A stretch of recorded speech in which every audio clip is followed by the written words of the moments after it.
Olá pessoal, tudo bem? Professora Daiane. Hoje a gente vai começar uma nova aula de biologia e o assunto que eu trouxe para vocês é sobre ecologia. Dentro da ecologia das populações, a gente vai estudar então um assunto chamado de dinâmica das populações. E a primeira coisa que a gente tem que entender é o conceito de população. O conceito de população, ele diz respeito a um conjunto de espécies de indivíduos da mesma espécie que vivem em determinado local em um determinado período de tempo. Tá? Então, população quer dizer o quê? Um conjunto de indivíduos que tenha condições de reproduzir e gerar descendentes férteis. Então, dentro dessa população aqui, eu faço um cálculo importante que é chamado de densidade. O que a densidade vai me dar? O que ela vai me fornecer? Né? Que dado que ela me fornece? A quantidade de indivíduos, portanto, o número de indivíduos que eu tenho em uma determinada área ou volume. Então, se eu estiver trabalhando com ambiente terrestre, eu tenho a unidade que eu vou utilizar, é a unidade de área.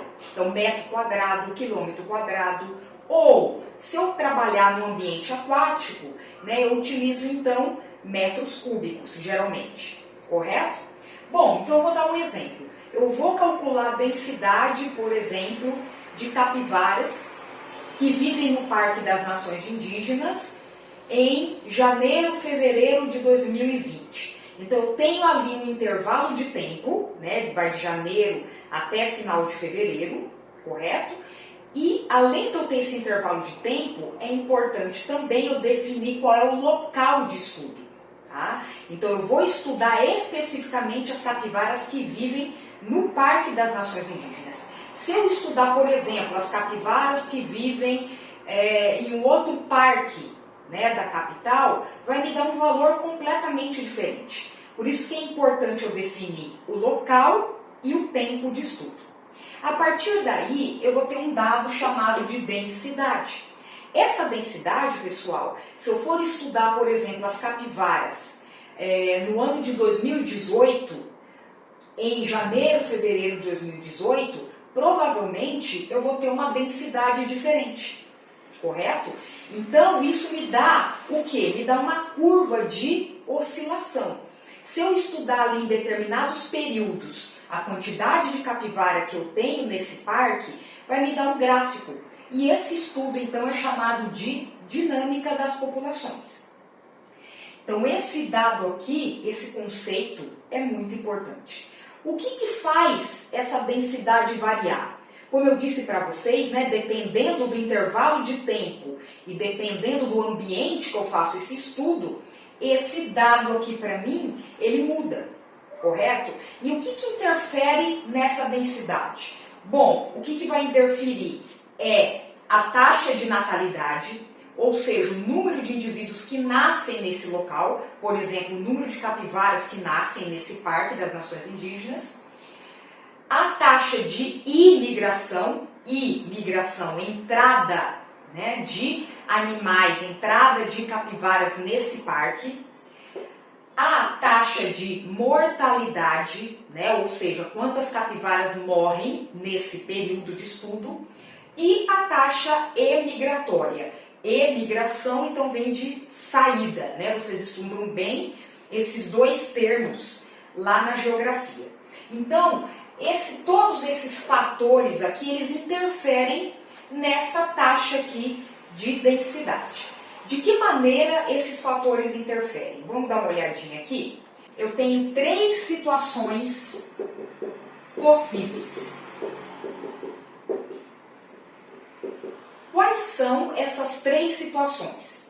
Bom, primeiro, se eu tenho a taxa de natalidade mais a taxa de imigração, tá? Ou seja, os dois fatores, eles ocasionam o quê? O acréscimo de indivíduos, o aumento de indivíduos. Se eu tenho uma taxa de natalidade mais imigração maior que a taxa de mortalidade mais imigração, o que está acontecendo com essa população? Gente, ela está crescendo. Então, eu estou tendo um crescimento dessa população. um aumento no número de indivíduos. Uma outra situação é quando eu tenho a taxa de natalidade mais imigração menor do que a taxa de mortalidade mais emigração. Então, se estão morrendo e emigrando, né? Então, desse lado aqui, tá maior do que os fatores que acrescentam, o que está acontecendo com essa população? Gente, ela está em declínio. Correto? Agora, uma outra situação que pode acontecer também é quando eu tenho a taxa de natalidade mais imigração exatamente igual à taxa de mortalidade mais emigração. Nesse caso, a população está em equilíbrio. Fácil para entender, então? Então, eu tenho 3 situações possíveis, baseando-se nessas variáveis que afetam a densidade populacional.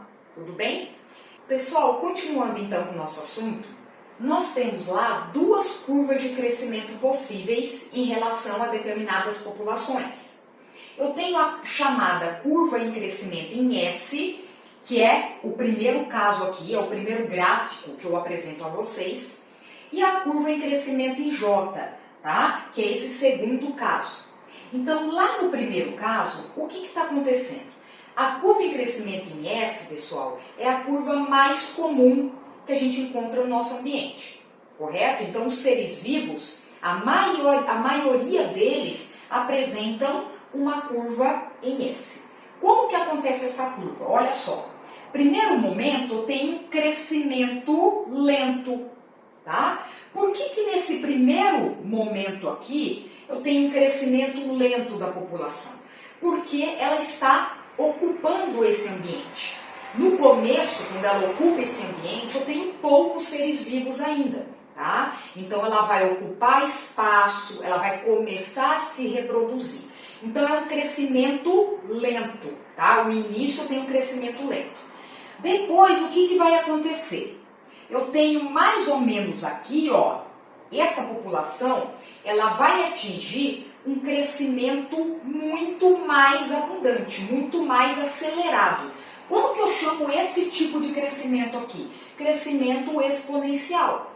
Por que isso acontece? Porque aumenta em demasia o número de seres vivos. Eles vão se reproduzir muito, vão ocupar esse ambiente.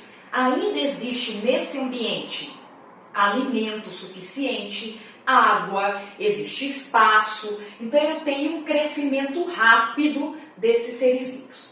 Depois, o que acontece? Eles vão entrar nessa curva aqui, ó. O crescimento desses seres vivos vai estabilizar, correto? Então eu tenho um crescimento ali mais ou menos contínuo. Começa a acontecer nesse ambiente ali, morte de seres vivos.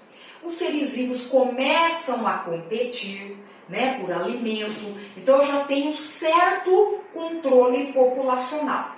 E após esse momento, após o 3, eu tenho o momento 4, onde eu tenho um crescimento que oscila muito, tá? Dentro, né, desse espaço aqui ele vai oscilar. Ou seja, eu tenho determinados períodos que a população está crescendo e eu tenho determinados períodos que ela está em declínio. Crescendo em declínio, crescendo em declínio. Então eu digo que a população está em equilíbrio. Pessoal, praticamente todos os seres vivos possuem esse tipo de crescimento. Como eu disse para vocês, é o mais comum, correto? Bom, eu tenho uma outra possibilidade, tá? Neste caso aqui, o que está acontecendo, pessoal? Neste caso, no início aqui, esse ser vivo, ele vai se reproduzir, esses seres vivos, eles vão encontrar um ambiente altamente adequado à vida. Então ele encontra nutrientes, ele não tem competidores, então de início ele já vai se proliferar em abundância, tá? Como exemplo a gente pode citar organismos que são invasores, tá? Organismos, seres vivos que invadem um determinado ambiente e se tornam pragas, por exemplo, né? Passam a ocupar nichos ecológicos de outros seres vivos. Então eles encontram condições altamente adequadas à reprodução. Então, eles têm um crescimento exponencial. Só que ao mesmo tempo que eles têm esse crescimento exponencial, eles têm uma queda abrupta desse crescimento. Ó, então, isso vai gerar a morte de seres vivos. Então, eles vêm, eles crescem de forma muito rápida e depois eles têm um declínio muito rápido também. Tá? Eu posso citar também determinados parasitas, né, que vivem no nosso corpo. Então, determinados vírus, né, eles possuem esse crescimento em PG, ou, por exemplo, algumas bactérias, né, que se reproduzem muito rapidamente no nosso corpo e depois eles têm um declínio na quantidade, né, de bactérias, correto? Então, o corpo ele consegue, por exemplo, né, o sistema imunológico consegue vencer a multiplicação bacteriana, ou através do uso de um antibiótico eu consigo então eliminar a maior parte das bactérias e eu tenho um declínio acentuado dessa população. Então eu tenho aqui dois tipos de curvas de crescimento que podem acontecer, sendo que o mais provável é a curva em S. Bom, se a gente unir esses dois tipos de curva, o que nós temos? Eu tenho esse tipo de curva aqui, que é muito cobrado em vestibular, tá? O que está mostrando esse gráficozinho aqui pra gente? Ele está mostrando, primeiro, uma curva em crescimento em J, tá? Essa primeira curvazinha. E eu tenho uma curva em crescimento aqui em S, tá? Que é essa aqui, que eu tinha desenhado para vocês naquele primeiro caso. O que está acontecendo aqui, pessoal? Essa curva em crescimento em J é a curva de potencial biótico. Ou seja, tá? Se eu tiver todas as condições adequadas à reprodução de um determinado ser vivo e não tem nenhuma possibilidade ali de nenhuma interferência, tá, a esse tipo de reprodução, não existe predador, não existe competidores, tem alimento em abundância, tem espaço, tem tudo que ele precisa para sobreviver, ele vai ter um crescimento o quê? Exponencial. Essa curva nós chamamos de curva hipotética, tá? Porque raramente isso vai acontecer no nosso ambiente. Então eu tenho a curva de potencial biótico. A curva de crescimento real é a curva que eu falei para vocês, que é aquela que de fato acontece no nosso ambiente. Inicialmente eu tenho um crescimento mais lento, depois eu tenho um crescimento maior, né, mais eficaz, exponencial, depois essa população vai entrar, né, num regime ali estacionário, ela vai ficar mais equilibrada e depois ela vai ter um crescimento oscilatório, que vai variar ali, mas que vai proporcionar um certo equilíbrio no número de indivíduos. Então essa é a curva de crescimento real, é o que eu espero encontrar. O que faz com que eu tenha a curva de crescimento real, pessoal? É o R, é a resistência do meio. Eu tenho vários fatores que impedem que uma espécie tenha a curva de potencial biótico. Quais são os fatores de resistência do meio, pessoal? Quais são os fatores que levam a uma resistência no número de indivíduos de uma certa população? Bom, primeiro, alimento. Alimento é um fator importante, tá? É um fator importante e que pode limitar a reprodução de espécies? Lógico que sim, tá? Toda espécie precisa de alimento, precisa de nutriente, precisa de energia para sobreviver, para se reproduzir, enfim. Outro fator de resistência do meio, espaço. Eu tenho que ter um espaço adequado, tá? Para eu até retirar esses nutrientes, para não acontecer uma competição ali por espaço, tá? Então também um fator importante. Outro fator importante, o predatismo ou a predação. Tá? A predação é um fator de controle populacional. tá? Então eu tenho ali alguns gráficos de predador-presa. Então isso gera ali esse tipo de crescimento aqui, tá? Oscilatório, onde eu tenho um certo equilíbrio no número de indivíduos. Isso é muito importante, é um fator de controle populacional. O que mais? Parasitismo. É outro fator que também controla o número de espécies. Geralmente o parasitismo não leva à morte, mas ele tem um desgaste ali do fator energético, né, da vítima. Então, também ele pode levar a um grau de oscilação menor que o predatismo, mas ele também pode ocasionar a morte, correto?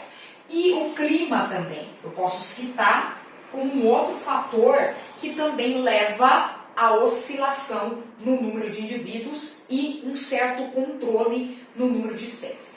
Então, pessoal, olha só como que o ambiente ele consegue controlar, tá, a quantidade de seres vivos no meio, através de todos esses fatores de resistência. E por último, que eu gostaria de comentar com vocês, é a competição.